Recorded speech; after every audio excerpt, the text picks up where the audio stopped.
खबर विस्तार से जान लेते हैं। लोकसभा चुनाव से जुड़ी बड़ी खबर है। कांग्रेस ने नियुक्त किए हैं कोऑर्डिनेटर लोकसभा चुनाव के लिए हर सीट पर। दरअसल लोकसभा चुनाव को देखते हुए हर सीट पर कोऑर्डिनेटर्स नियुक्त किए गए। मध्य प्रदेश की 29 सीटों पर कोऑर्डिनेटर्स नियुक्त किए गए। छत्तीसगढ़ की 11 लोकसभा सीटों पर कोऑर्डिनेटर्स नियुक्त किए गए हैं। दरअसल लोकसभा चुनाव की तैयारियों में जुटी हुई कांग्रेस पार्टी मध्य प्रदेश की 29 और छत्तीसगढ़ की 11 सीटों पर कोऑर्डिनेटर्स की नियुक्ति कर रही है। हर लोकसभा सीट पर कोऑर्डिनेटर्स नियुक्त किए गए हैं। और सुमित, जिस तरह से अभी कांग्रेस पार्टी इस प्रचार में अपने जुटने से पहले ये सभी जिम्मेदारियां निभाना चाहती है और इन सभी विषयों को लेकर कांग्रेस पार्टी पहले से ही तैयार रहना चाहती है। शिवम हमारे सहयोगी इस वक्त हमारे साथ जुड़ गए।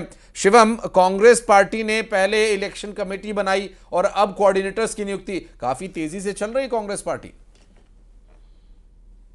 लगातार इन चुनावों के समर में कूदी हुई है और बीते कुछ दिनों से पार्टी ने अपनी चुनावों को लेकर तैयारियां बेहद तेज कर दी, क्योंकि समय बेहद कम बचा है। ऐसे में न सिर्फ तमाम राज्यों में सीट शेयरिंग को लेकर पार्टी ने एक कमेटी बनाई हुई है, बल्कि मैनिफेस्टो कमेटी का भी गठन हो चुका है। हर राज्य की लीडरशिप से कांग्रेस आला कमान ने अलग अलग बैठकर बैठक की थी और आज इन कोऑर्डिनेटर्स को सीधे तौर पर नियुक्त करने का मतलब है कि कांग्रेस पार्टी प्रत्येक सीट पर अपनी संभावना देख रही है। न सिर्फ मध्य प्रदेश, छत्तीसगढ़, बल्कि तमाम जिन राज्यों में पार्टियों गठबंधन में जाना है, वहां पर भी उम्मीद आज कोऑर्डिनेटर्स की नियुक्ति की गई। इनकी सीधे तौर पर जिम्मेदारी होगी, जो ये कोऑर्डिनेटर्स होंगे उस कॉन्स्टिट्यूंसी की सारी जानकारी, उस कॉन्स्टिट्यूंसी के जमीनी हालात, लीडरशिप को परमानेंट उसकी जानकारी देना, उसके साथ साथ समन्वय बनाना, ताकि केंद्रीय लीडरशिप के साथ साथ स्थानीय जो नेतृत्व है वो लगातार संपर्क में रहे। बीच में पीसीसी की एक जो कड़ी है उसको फॉलो करना, तमाम इन नेताओं को जिम्मेदारी दी गई। और कई ऐसे नेता भी हैं जो कांग्रेस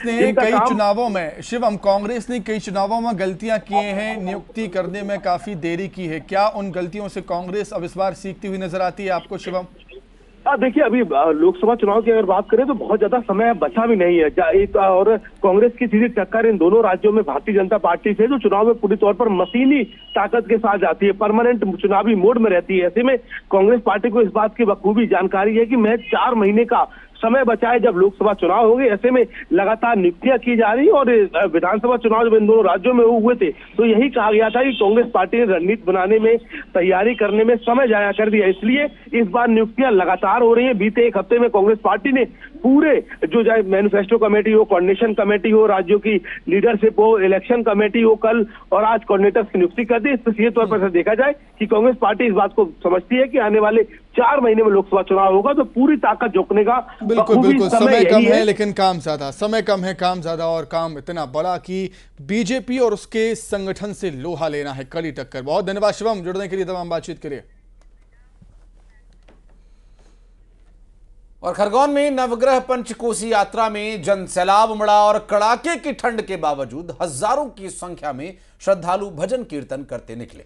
प्राचीन श्री नवग्रह मंदिर से यात्रा की शुरुआत हुई और जगह जगह लोगों ने फूलों की बारिश कर यात्रा का स्वागत भी किया। 5 दिन तक ये यात्रा चलेगी। इस दौरान लोग 75 किलोमीटर का सफर तय करेंगे।